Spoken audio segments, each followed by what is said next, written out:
Peter Drucker said one cannot rent, hire, buy, or otherwise obtain more time.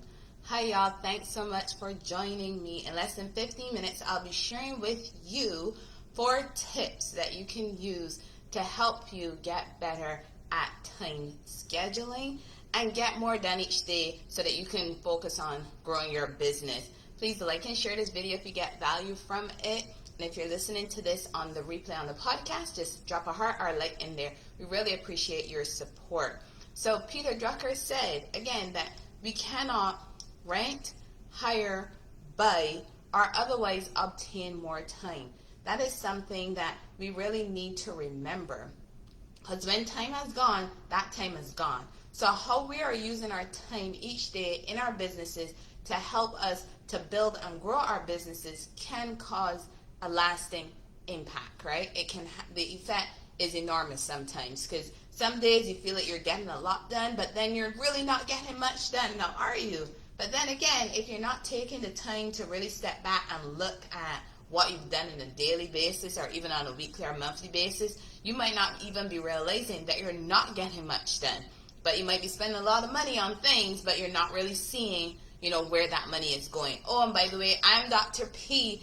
I am a strategic business coach, and I've been a school psychologist in the U.S. for about 10 years in K-12 schools on both the East and the West Coast. I've served on professional organization committees, held different positions, and I've also taught online graduate psychology courses at the master's level. So this topic about time, I get it. As a business owner, there's so much that we have to do on a daily basis, right? And especially like if you're a micro business owner, you wear multiple hats. Either you're wearing these hats by choice, or you are waiting for that moment where you're bringing in enough money so that you can actually hire the other staff that you need so you can continue building and growing your business, right? But regardless of your situation, you still need to learn how to schedule your time. And I know some people have heard about time management, right? Time management is one of those things that a lot of people have heard about, but really, can you manage your time? You really schedule your time. And how you schedule your time impacts, what you get done on a daily basis. So that's why I want to talk about that time scheduling. So in this video, as I said, I'm going to be sharing with you 4 tips on time scheduling to help you to be even more productive in your businesses and get more done each day. Isn't that awesome?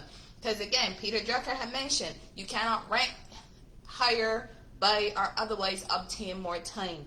So when that time is gone, that time is gone. Here's the thing. I remember working a full-time job, working a part-time job, and working on developing my business. Because I was working a part-time job to help me, with actually paying for things for the business that I was developing. And it started to feel as though that part-time job was becoming just as demanding as my full-time job. Not to mention, in my full-time job, I felt like there was more things that was being added to my plate, more things I had to get done. So it was starting to become really overwhelming, because it felt like, out of that 24 hours, there was so much I had to get done in a daily basis just so I can survive in my full-time job, my part-time job, and work on developing that business. So it was a lot going on. But I had to remember that, hey, 24 hours a day doesn't mean I'm supposed to be spending 24 hours working on work. I got to sleep at some point in time. So that's something I had to be like, hey, you got to really look at how you're spending your time, how you're scheduling out your time. And it didn't help that I was like, hey, I did my doctoral dissertation, that research study on burnout. So when I was starting to feel those different aspects of burnout, and I was like, oh my gosh, I don't want to burn out and not be able to enjoy the business I'm building up, because that was why I was building it up, so I can have my own business. So it was like, okay, I needed to take a step back and really look at how I was spending my time and really identify what I needed to get done on a daily basis. So I can tell you this, once I sat down and put some effort into really scheduling out my time, it made a huge difference. And I started to see that impact immediately. No lie, I really did. because it was so organized, and I was able to schedule out the time, and I was able to still get my personal life done, my business stuff done, and I was really starting to see those improvements and changes. So again, I want to share 4 tips with you for that time scheduling, so you too can also be benefiting from scheduling out your time. So those 4 things, they are very useful, because once you schedule out your time, you have to stick to it, just by the way. Because working on a schedule, working on anything you've written down, any plan, okay, that's great that you have it written down, but you actually have to do it and stick to it. That's another part of this, you know. You're not just writing it down, but you're writing it down, you're looking at it, and you're sticking to it. So time scheduling can really help you. Hey, and as you join, you can feel free to say hi and where you're joining from. I'm coming to you from Austin, Texas. So with this time scheduling, want to share 4 tips with you. 4 tips that time scheduling can be helpful. So the first thing is set goals. So when you're doing your activities on a daily basis, you really need to stop and think about what you're doing and how they're connected to your goals. Because as a business owner, you have these goals that you want to be working on. You have this business for a reason, right? So when you have this business for a reason, what are the goals connected to that reason? Just think about it. Then look at the tasks that you're doing on a daily basis, and are they even connected to those goals that you have for your business? Because if not, why not? Because they should be connected, and your goals should be SMART goals, not just long-term where you see yourself in 5 years or 10 years. But you should also have short-term goals as well. And use those short-term goals to identify those tasks, those objectives, those activities that you need to keep doing on a daily basis so that you can accomplish them and feel motivated because you've gotten things accomplished that are aligned with your goals. So set your goals so you can focus on those, include those activities and tasks in your schedule so you're working towards those things. Oh, did I mention that these are tips that you're talking about top level executives that they use in their activities so that they can continue to be high level executives? So why not use them? I also use these tips as well, and I really have benefited from these tips. That's why I want to share these tips with y'all so that you too can benefit from it as well. So that's the first one, set those goals, right? So the second one is plan your day. And at the end of every day, you should be reflecting on your day. Look at what has happened, what you have actually accomplished. Then look at what you need to do the next day so that you can get yourself ready with the activities, with the resources, whatever it is that you need, the materials you need for the next day. Plus, you're also giving yourself a heads up of, okay, what do I have to do tomorrow? Because you look at what you've done today, then you look at what you've done tomorrow. And is there something from today that you need to actually continue and finish tomorrow? And if so, when in your day will you actually have the time to do so? So that's where a part of planning your day. Again, at the end of the day, look at what you've accomplished. Look at what tasks you need to continue the next day. Then also look at what's already on your calendar. Because I get it, there may already be things on your calendar, so you have to work around it. We all do. When you were working a full-time job for somebody else, you were able to get all of their meetings and all of their different things finished, as well as the different tasks for your job.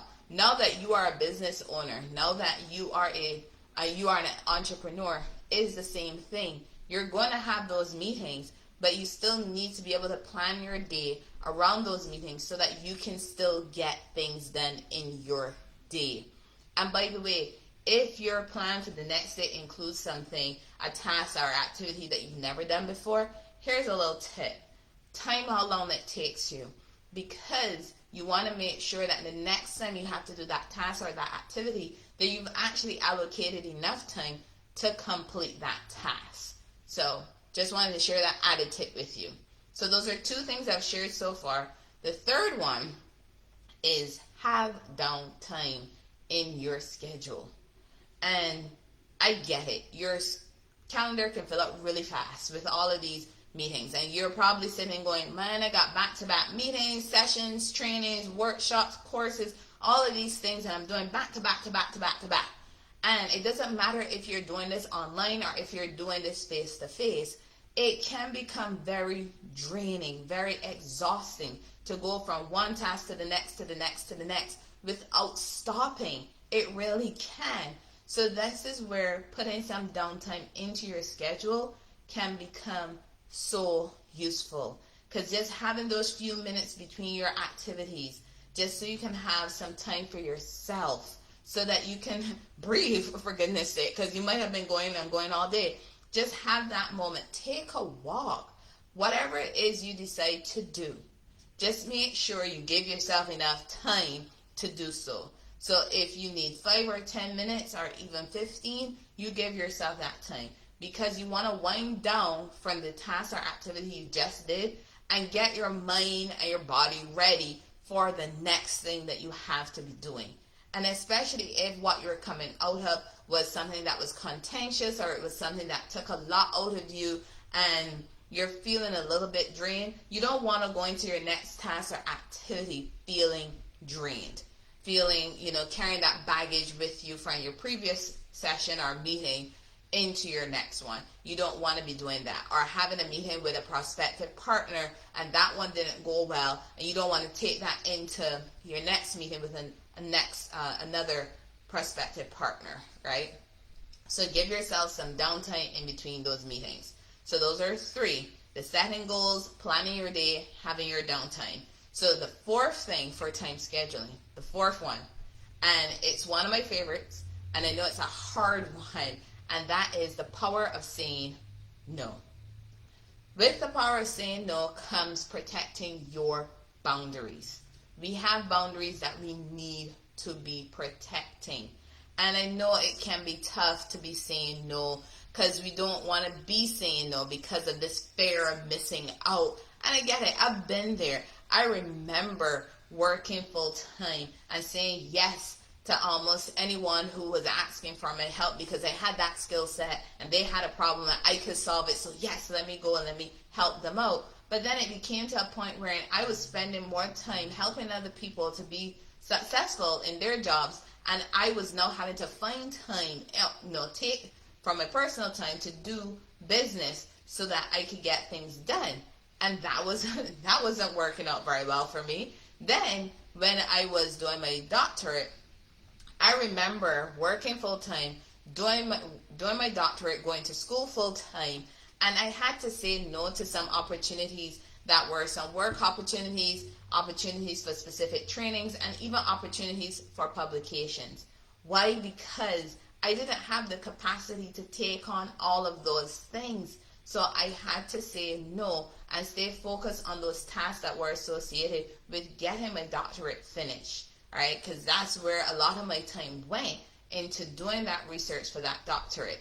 And to be honest, yes, I missed out on some opportunities, but some amazing opportunities came afterwards. So hey, it's kind of like a balanced scale. So yes, you're going to feel a sorry way about saying no now, but when you're saying no, you're saying no so that you can focus on the things that are associated to the goals that you have for your business, for the vision, for the mission, so you can get those things done, so that you can achieve those goals, right? And get to a point where in some of those things that you used to say no to, you're going to start saying yes to, because the opportunities are going to keep coming as you keep growing, for sure. So remember, you have to protect your time, and that's where saying no comes in. It stops you from stretching yourself too thin, and worst of all, it stops you from being burnt out and walking away from that business that you started because you wanted to be your own boss. So remember your boundaries. So again, Peter Drucker said, one cannot rent, hire, buy, or otherwise obtain more time. So I hope these 4 time scheduling tips do help you, because I know they've helped me. That's why I wanted to share them with you. And also, I get it, emergencies happen. So you need to make sure you can identify what is a true emergency versus something that's just a distractor. Because you have to deal with emergencies as they come up. And when they do come up, just be sure to reorganize your schedule so that you can refocus and complete the things that you weren't able to do because you were focusing on the emergency. I get it. Life happens. So thank y'all so much for joining me. Remember, solutions plus actions equals results. Bye, y'all.